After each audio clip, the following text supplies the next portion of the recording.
Yaakov, chapter 1. Yaakov, a servant of Yahweh and of the Master, YAHOSHUA HaMashiach, to the 12 tribes who are in the dispersion. Greetings. My brothers, count it all joy when you fall into various trials, knowing that the proving of your belief works endurance. And let endurance have a perfect work, so that you be perfect and complete, lacking in naught. If any of you lacks wisdom, let him ask of Elohim, who gives to all generously and without reproach, and it shall be given to him. But he should ask in belief, not doubting. For he who doubts is like a wave of the sea, driven and tossed by the wind. For that man should not think that he shall receive whatever from the master. He is a double-minded man, unstable in all his ways. And let the lowly brother boast in his exaltation, but the rich in his humiliation, because as a flower of the field he shall pass away. For the sun rose with burning heat, and withered the grass, and its flower fell, and its pretty appearance perished.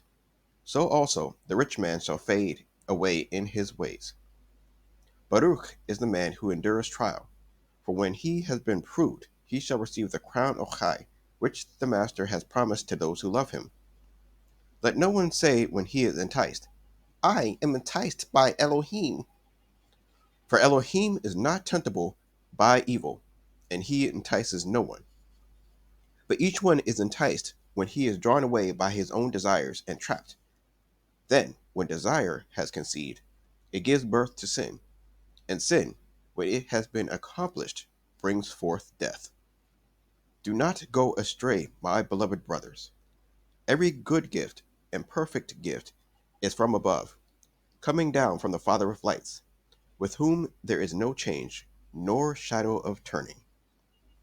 Having purposed it, he brought us forth by the word of truth, for us to be a kind of first fruits of his creatures.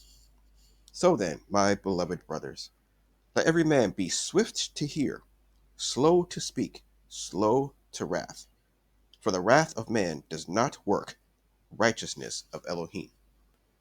Therefore, put away all filthiness and overflow of evil, and receive with meekness the implanted word, which is able to save your lives. And be doers of the word, and not hearers only, deceiving yourselves. Because if anyone is a hearer of the word and not a doer, he is like a man who looks at his natural face in a mirror. For he looks at himself and goes away and immediately forgets what he was like. But he that looked into the perfect Torah, that of freedom, and continues in it, not becoming a hearer that forgets, but a doer of work, this one shall be Baruch in his doing. And if anyone among you thinks he is religious, and does not bridle his tongue, but deceives his own heart, this one's religion is worthless. Clean and undefiled religion before the Elohim and Father is this: to visit orphans and widows in their affliction, to keep oneself unstained from the world.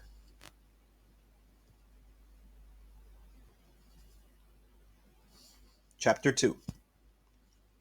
My brothers, do not hold the belief of our Master YAHOSHUA HaMashiach, the Master of Esteem, with partiality. For if there should come into your assembly a man with gold rings and a splendid robe, and there should also come in a poor one dressed in rags, and you pay attention to the one wearing the splendid robe, and say to him, You sit here in a good place, and say to the poor one, You stand there, or sit here by my feet. Have you not discriminated amongst yourselves and become judges with wicked thoughts?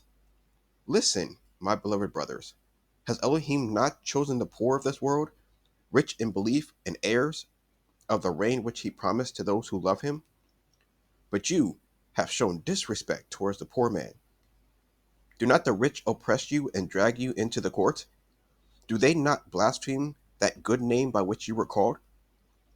If you truly accomplish the sovereign law according to the scripture, you shall love your neighbor as yourself. You do well. But if you show partiality, you commit sin, being found guilty by the Torah as transgressors. For whoever shall guard all the Torah and yet stumble in one point, he is guilty of all. For he who said, "Do not commit adultery," also said, "Do not murder."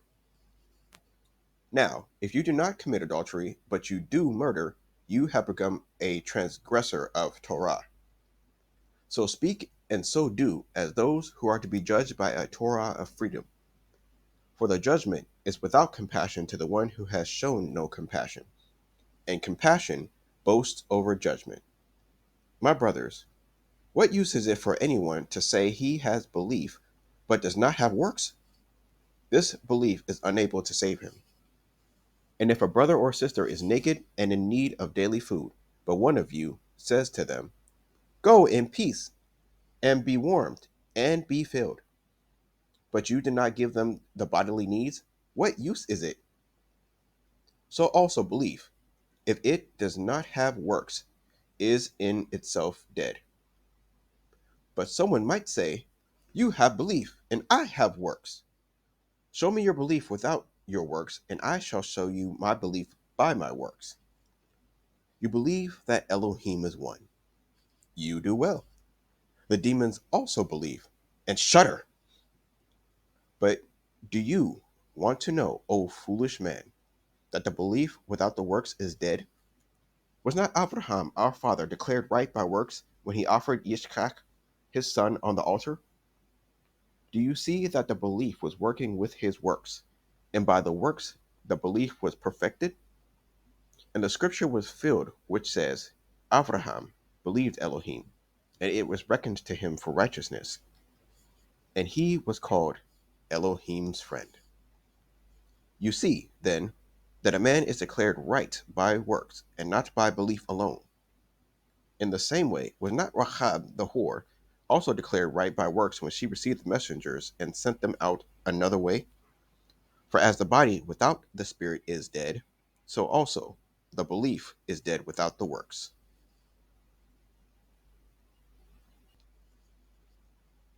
Chapter 3.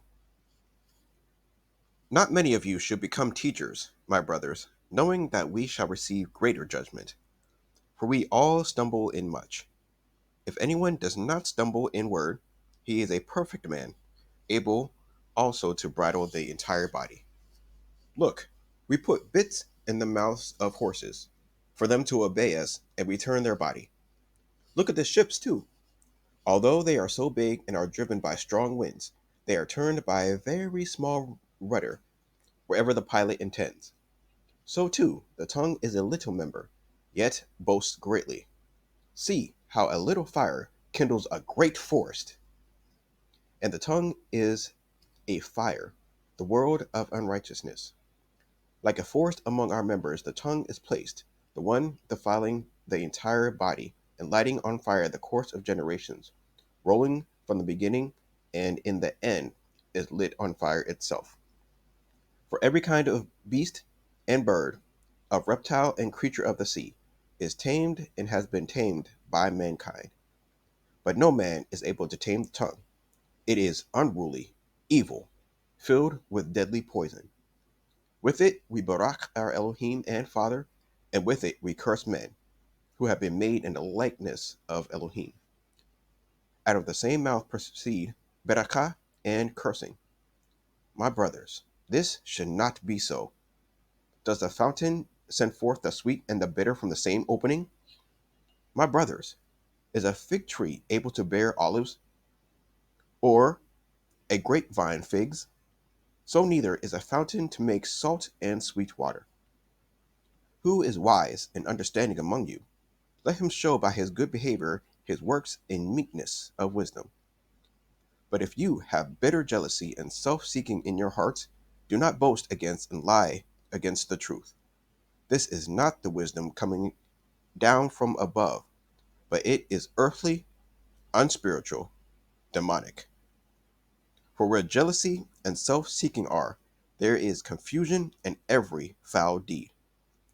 But the wisdom from above is first clean, then peaceable, gentle, ready to obey, filled with compassion and good fruits, without partiality and without hypocrisy. And the fruit of righteousness is sown in peace by those who make peace. Chapter 4. Where do fightings and strivings come from among you? Do they not come from your pleasures that battle in your members? You desire and do not have. You murder and are jealous and are unable to obtain. You strive and fight and you do not possess, because you do not ask. You ask and do not receive, because you ask evilly in order to spend it on your pleasures. Adulterers and adulteresses! Do you not know that friendship with the world is enmity with Elohim? Whoever, therefore, intends to be a friend of the world makes himself an enemy of Elohim. Or do you think that the scripture speaks to no purpose? Does the Ruach which dwells in us intensely crave unto envy? But he gives greater favor. Because of this, he says, Elohim resists the proud, but gives favor to the humble. So then, subject yourselves to Elohim.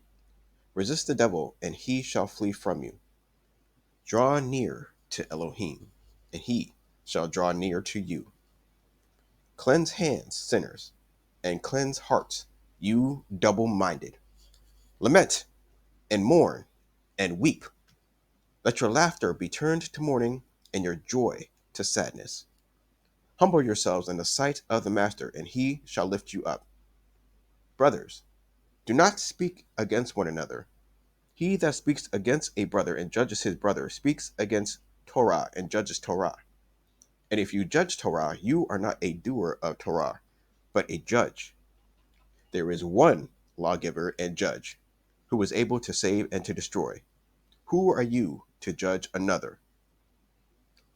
Come now, you who say, Today or tomorrow, let us go to such and such a city, spend a year there, and trade, and make a profit. When you do not know of tomorrow, for what is your life? For it is a vapor that appears for a little, and then disappears. Instead of your saying, If the Master desires, we shall live and do this or that. But now you boast in your proud speeches. All such boasting is wicked. To him then who knows to do good and does not do it, to him it is sin. Chapter 5. Come now, rich ones, weep, crying out loud over the hardships coming upon you. Your riches have rotted, and your garments have become moth-eaten. Your gold and silver have become rusty, and their rust shall be a witness against you, and shall eat your flesh like fire. You have laid up treasure in the last days. See, the wages of the workmen who mowed your fields, which you have kept back, cry out. And the cries of the reapers have reached the ears of Yahweh of hosts. You have lived on the earth in pleasure and luxury. You have fattened your hearts, and in a day of slaughter. You have condemned, you have murdered the righteous. He does not resist you. So, brothers, be patient until the coming of the Master. See, the farmer waits for the precious fruit of the earth, waiting patiently for it until it receives the early and latter rain. You too, be patient. Establish your hearts, for the coming of the Master has drawn near. Do not grumble against each other, brothers, lest you be judged. See, the judge is standing at the door. My brothers, as an example of suffering and patience, take the Nevi'im, who spoke in the name of Yahweh. See, we call those Baruch, who endure. You have heard of the endurance of Iyov, and saw the purpose of Yahweh, that he is very sympathetic and compassionate. But above all, my brothers, do not swear, either by the Shemayim or by the earth, or with any other oath. But let your yes be yes, and your no, no, lest you fall into judgment. Is any of you suffering evil? Let him pray. Is anyone in good spirits? Let him sing Tehillim. Is anyone among you sick? Let him call for the elders of the assembly, and let them pray over him, having anointed him with oil in the name of the Master. And the prayer of the belief shall save the sick, and the Master shall raise him up. And if he has committed sins, he shall be forgiven. Confess your trespasses to one another and pray for one another, so that you are healed. The earnest prayer of a righteous one accomplishes much. Eliah was a man with feelings like us, and he prayed earnestly that it would not rain. And it did not rain on the land for 3 years and 6 months. And he prayed again, and the Shamayim gave rain, and the land brought forth its fruit. Brothers, if anyone among you goes astray from the truth, and someone turns him back, let him know that he who turns a sinner from the straying of his way shall save a chai from death, and cover a number of sins.